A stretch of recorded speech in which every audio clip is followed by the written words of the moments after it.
One thing this dandy taught me is to never forget how much of a presence you can leave. People of class, welcome to today's review of the Master Race Gundam Fenice Rinascita. I hope I said that right. I'm not Italian, but if I didn't, oh well. Anyways, I have wanted this guy ever since I first saw him in the display shelf at Barnes & Noble. My dad was always like, you know, I don't really like the colors. I don't like the off-white. But now that I have him in hand, I say the off-white and those weird contrasting colors to an American's eye, I know this is an Italian figure, is one thing that makes it one of my favorites, right? I would honestly say just a little bit above this side, just a little bit. The main reason that I picked this guy up, I have to be honest with you, is how pointy he is. I understand that he is a literal remake of Wing Gundam, and that can put some people off of this guy, like my father, because Wing is his favorite Gundam, but for me, I have to say this is the only way that I'm getting a couple of Wing kits.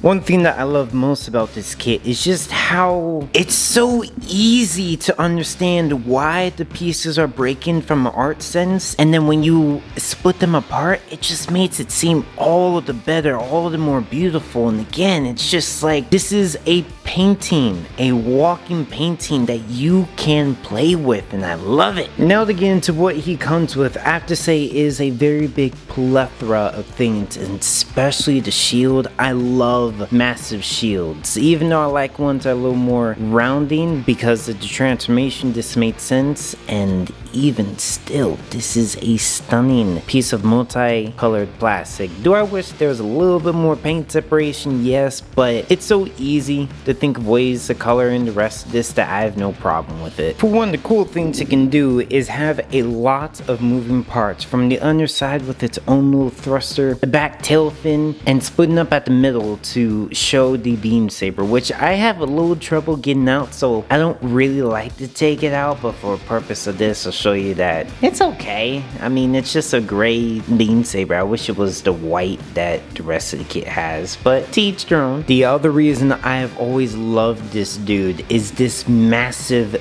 gun that has multi-purpose use. It has a mini beam gun on the bottom, or even it can be a blade or a grenade launcher or something crazy, and then you got the typical Wing Zero blaster on top, and these three beautiful canisters of raw power, and a collapsible handle, and everything on here can move and be taken apart, which I'll show in a second. It's all amazing. What I mean by that is, here's the base rifle. It is very thin, very pointy. I mean, if you know Wing, you know why it is. Other than that, you get the front of the mini barrel, which is this tiny little thing which can be turned into a blade, just like so. And I have to say, for a little blade, a little tiny, or I shouldn't say little blade, in comparison to the size of him, this freaking sword is awesome. Just a nice little thing to pop off when you're out of ammo and shank someone with. It's literally a pistol, just a tiny little beam pistol. Nothing crazy, nothing spectacular. I mean, it has a rotatable handle, but I mean, other than that, dude, I'm not the biggest fan of pistols, but this one with the multi-separated parts and things in it, I love it. For what they look like together, well, boom. And for what it looks like on the gun, I mean, it's a whole bayonet. This is nice. This is now my favorite weapon of all the Gundam that I have. Well, okay, maybe other than the Beam Magnum that Unicorn Banshee have, but that's because Banshee's always gonna be my favorite no matter what. And for how he can hold such weapons is the old, I really don't like this, swappable fingers. If you know them, you know them, and I hate them. They are weak, they're not staying strong enough. When he tries to hold the gun, a little shake, it falls off. I'll show you that later. And just to be a freaking show off, he has these armored shield capes, and these are just amazing.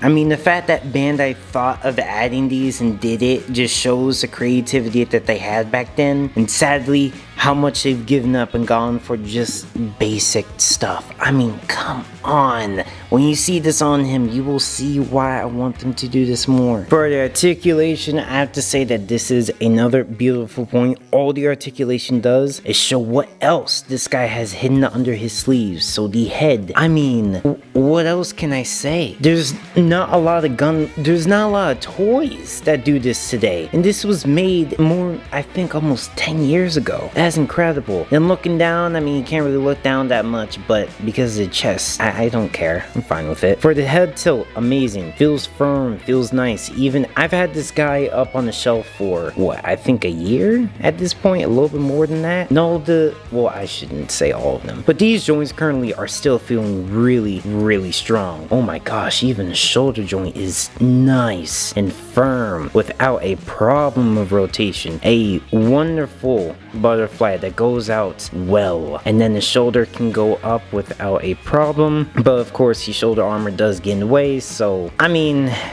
or 90, I'm fine with it. And the purpose of the cape, it's perfect, which I'll show later. Bicep swivel, can do 360, just watch out for the thruster under there. The double jointed arms are a little bit hindered. Once you find out how to work with the plates, I forgot how I did before, but I'm pretty sure you can get more articulation than that, just a little bit, or maybe not, that might be all. Anyways, going into the hand, it is on a regular ball joint, so you can almost touch his shoulder without a problem, but I'm cool with that. And there are a couple of things for his transformation, such as the double jointed elbows, but I'll get into that later. Fortunately, there is a lot of chest movement. I mean, to some people this may not be a lot, but considering how much of a brick this chest is, I love it. There is no real side to side, it's more coming at the ball joint at the waist. For the rotation, it is wonderful.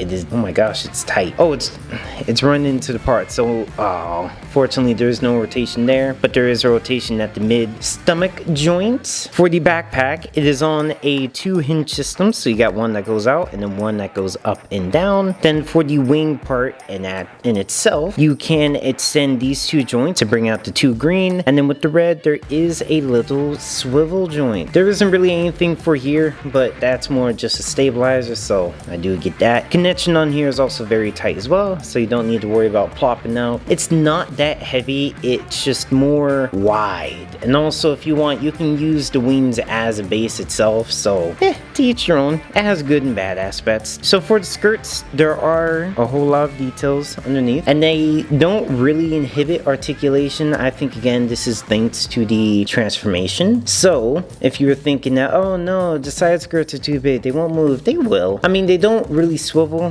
which is sad, but as long as they can go up way more than a whole lot of other Gundams can, not a problem to me. Then bat skirts, they do move just a tad, and these are really firm, so if you have a problem with that, well, no, it's not that it was firm, it was locked, because I haven't played with this dude in a long time. You can go back amazingly. Leg joints, this is a problem with just wing kits. They are a little bit loose, and it goes throughout the whole thing. You just gotta make sure that they are squeezed together. Going back, you can get plenty. The front skirts, no bouncing around, but they can swivel around a lot. Just know that the ball joint isn't really that tight, so it is a little finicky to play with it like that. Work with it, and it will work with you. Going front, not a problem. Knee bend, very good. Very expressive as well. There is, oh my gosh, dude, I forgot how good this was. I was staring at it for so long, I forgot the beauty and intricacies of the knee armor. Not to say that Band-Aid stopped doing it, but this one just looks a little bit better. It is weak though, I will say. It is not a strong feeling joint. This dude, if you were to pose him with his knees bent, he cannot hold it. And of course, it's double jointed for the transformation. A little bit of a thruster on the back with some up and down movement. The toes, again, for transformation, but they have a boatload of articulation and range. No problem at all. Once you tighten the knees, once you tighten the leg joints, man, you won't have a single problem posing this dude or having some fun. Then the side thrusters, they have a little bit of articulation. Thruster has its own articulation. Nothing at the bottom part under there, but other than that, for what this guy can offer, just base is amazing. But even though I say the joints are good, they can't really hold the weapons, unfortunately. So before I put anything else on, I wanted to show you guys what it looks like with these. So again, arm articulation, perfect, just enough. There is a little bit of articulation at both. I mean, it doesn't really do much. If you're doing stop motion, this is a lot of motion, a lot of range, so I get you. If you like that, then that's cool, but it does go more out. But because of the nature of it, if you like multi-section capes and it's for you, I like it, kind of, but you know what? I'm happy they added it. Then it does also go up, so you can, it can go up just a smidge. much. Yeah, these are also very, very brittle. So if you break it, ooh, I hope you have some clear glue. I also want to show this before I got too deep. This is what I mean by you have to, if you don't use a stand or his wings, his knees are weak, his legs are weak, so unfortunately he has to lean up a lot in order to stand. Before I put the shield on his arm, I did want to actually try and show you guys how tricky it is to get the beam saber. It's fine. I mean, you could even take this thing apart, but I'm trying not to. You can see, maybe I'm doing this wrong. Maybe I'm trying not to use tweezers. I'm trying to use what is in front of me, what I have on me. There we go. So spread out a whole lot, and oh wow, this is a nicely detailed beam saber. I do wish there was more to it though. It's a shame. Just put in the white plastic. Easiest way to do it is just take it off, slide it down, and voila. And once you put it on them, it is not going anywhere. It is a very, extremely secure connection. I don't have a problem. I don't think there's ever gonna be a problem. It's like, I don't even know how to explain. It's in comparison to some Gundams I have, this is just incredibly strong, man. Now for the gun, the best way I suggest you do this is actually just to put in the weapon hand first, slide it into there, and if you really wanted to, maybe glue in the trigger finger hand, because again, you shake this a little bit, it gets loose, which is very, very unfortunate with how heavy this gun actually is. And once you put the gun in the hand, I feel like this thing becomes almost a ballerina of sorts. It looks so agile, it looks so fluid, it looks so, I don't even know the word, man. This thing is just a literal walking piece of art to me, and I love it. And when you add the beam effect part, it just, oh, I have no words to express the beauty. It gives it so much personality, so much feeling, so much bravo that everything flows. It's like a Baki panel where everything, it starts there and it comes here and you can feel the power of the gun as it shoots. This is now one of my favorite Gundam model kits I've ever built. But let me show you him with the beam saber. It is this beautiful deep pink red that, you know, I'm honestly okay with. The whole point of the beam saber is not to be flashy, it's just supposed to be a melee weapon, and this one does it justice, but it's not some ugly pink that stands out. This one blends in beautifully with this dude, and I wanted to show what you look like with these. I have to say, man, this is, oh my gosh, this is one of those Gundams that doesn't need anything. It in itself is a masterpiece, and oh my gosh, dude, I love this thing to death. There's so much more, and I know some of you are aching to see what it looks like in transformation mode. I've never done that before, but let's try it out.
And to put the shield on, you put the two tabs on the back of here into a jetpack, fold down the handles, make sure they're flat, and then move this piece all the way back, and then voila, you get the Wing Zero form, or the flying form, whichever one you want to call it. And this thing is very, very nice. Obviously, it is still a Gundam because of the massive shield and the pointy wings. It does look great. I do wish that the wings were a little bit thicker to compensate for the actual mass of the shield, but I mean, it's fine. I see this more as a quick stealth fighter, or if not a stealth fighter, just a attacker. It's meant to drop down and do just that. And I do have to say that the pink effect parts make excellent thrusters, other than the fact that there are 100 thrusters on this guy already.